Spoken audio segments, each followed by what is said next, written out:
ಇವತ್ತಿನ ದಿನ ರೈಲ್ವೆ ಇಲಾಖೆಯಲ್ಲಿ ಏನು ಕನ್ನಡಿಗರನ್ನ ಕಡೆಗಣಿಸ್ತಾ ಇದ್ದಾರೆ, ಈ ವಿಚಾರವಾಗಿ ಕರ್ನಾಟಕ ರಕ್ಷಣಾ ವೇದಿಕೆ ಪ್ರವೀಣ್ ಶೆಟ್ಟಿ ಮಠದಿಂದ ಒಂದು ಉಗ್ರವಾದ ಹೋರಾಟವನ್ನು ಮಾಡ್ತಾ ಇದ್ದೇವೆ. ಇವತ್ತಿನ ದಿನ ರಾಜ್ಯದ ಎಲ್ಲ ಮೂಲೆ ಮೂಲೆಗಳಲ್ಲಿ ರಕ್ಷಣಾ ವೇದಿಕೆಯ ಒಂದು ಸಾಂಕೇತಿಕವಾಗಿ ಶಾಂತಿ ರೀತಿಯ ಒಂದು ಹೋರಾಟವನ್ನು ಮಾಡ್ತಾ ಇದ್ದೇವೆ.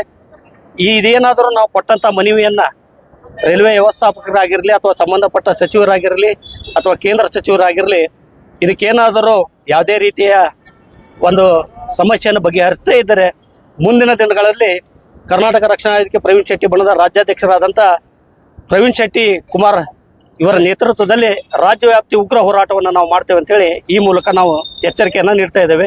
ಪಾಪುದಾರೆ, ಬೆಳಗಾವಿ ವಿಭಾಗೀಯ ಅಧ್ಯಕ್ಷರು, ಕರ್ನಾಟಕ ರಕ್ಷಣಾ ವೇದಿಕೆ.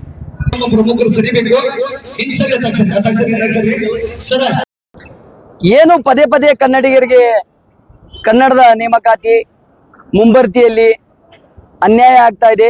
ಕರ್ನಾಟಕ ರಕ್ಷಣಾ ವೇದಿಕೆ ಪ್ರವೀಣ್ ಶೆಟ್ಟಿ ಬಣದಿಂದ ಒಂದು ಗಟ್ಟಿಯಾದ ಧ್ವನಿ ಏನಂತಂದ್ರೆ, ಕೇಂದ್ರದ ಏನು ರೈಲ್ವೆ ಇಲಾಖೆ ಐತಿ, ಕರ್ನಾಟಕದಿಂದ ಅದಕ್ಕೇನು ಆದಾಯನ ಬರೋದಿಲ್ವಾ? ನಮ್ಮಲ್ಲಿಂದ ಕೂಡ ಸಾಕಷ್ಟು ಮೂರನೇ ಆರ್ಥಿಕತೆ, ರೈಲ್ವೆಗೆ ಮೂರನೇ ಆರ್ಥಿಕತೆ ಯಾವ್ದಾರ ದೇಶದಲ್ಲಿ ನಮ್ಮ ರಾಜ್ಯ ತುಂಬಾ ಅಂದ್ರೆ ಇದು ಸಣ್ಣ ಮಾತಲ್ಲ. ಪದೇ ಪದೇ ಕನ್ನಡಕ್ಕೆ ಮಲತಾಯಿ ಧೋರಣೆ ತೋರುತ್ತಿರುವ ರೈಲ್ವೆ ಇಲಾಖೆ ನಮಗ್ ಬೇಡವೇ ಬೇಡ.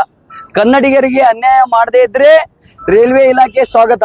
ಇಲ್ಲಾಂದ್ರೆ ಮುಂದಿನ ದಿನಗಳಲ್ಲಿ ಇಷ್ಟು ಉಗ್ರವಾದಂತ ಹೋರಾಟ ಆಗ್ತೈತೆ ಅಂದ್ರೆ ಕಾನೂನನ್ನ ಕೈ ತಗೊಳ್ಳಕ್ಕೂ ಕೂಡ ಕರ್ನಾಟಕ ರಕ್ಷಣಾ ವೇದಿಕೆ ಪ್ರವೀಣ್ ಶೆಟ್ಟಿ ಬಣ ಹಿಂದೆ ಸರಿಯಿಲ್ಲ ಅನ್ನೋಂತ ಮಾತೈತೀವಿ.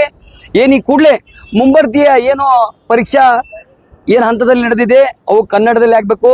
ಆಮೇಲೆ ಸಂಪೂರ್ಣವಾಗಿ 3 ಭಾಷೆ, ತ್ರಿಭಾಷೆ ಏನು ಕನ್ನಡದಲ್ಲಿ ಮತ್ತು ಉಳಿದಿದ್ವಿ ಯಾವ ಭಾಷೆ ಅವರು ಇಟ್ಕೊಳ್ಳಿ, ಅದು ನಮ್ಗೇನು ಅದ್ರ ಬಗ್ಗೆ ಚಕಾರಿಲ್ಲ. ಮೊದಲನೇ ಭಾಷೆಯಾಗಿ ಕನ್ನಡಕ್ಕೆ ಆದ್ಯತೆ ಕೊಟ್ಟರೆ ಮಾತ್ರ ಕರ್ನಾಟಕದಲ್ಲಿ ಕನ್ನಡ ಇಲಾಖೆ, ರೈಲ್ವೆ ಇಲಾಖೆನ ಕನ್ನಡಿಗರು ಓಡಿಸಕ್ ಬಿಡ್ತೀವಿ, ಇಲ್ಲಾಂದ್ರೆ ಬಹಳ ದೊಡ್ಡ ಆಂದೋಲನ ಆಕೇತ ಅನ್ನುವಂತ ಮಾತೈತೀನಿ. ಧಾರವಾಡ ಜಿಲ್ಲಾಧ್ಯಕ್ಷ ಮಂಜುನಾಥ್ ಲೋತಿಮಠ್. HD 24x7 ನ್ಯೂಸ್, ಇದು ಕನ್ನಡಿಗರ ಧ್ವನಿ.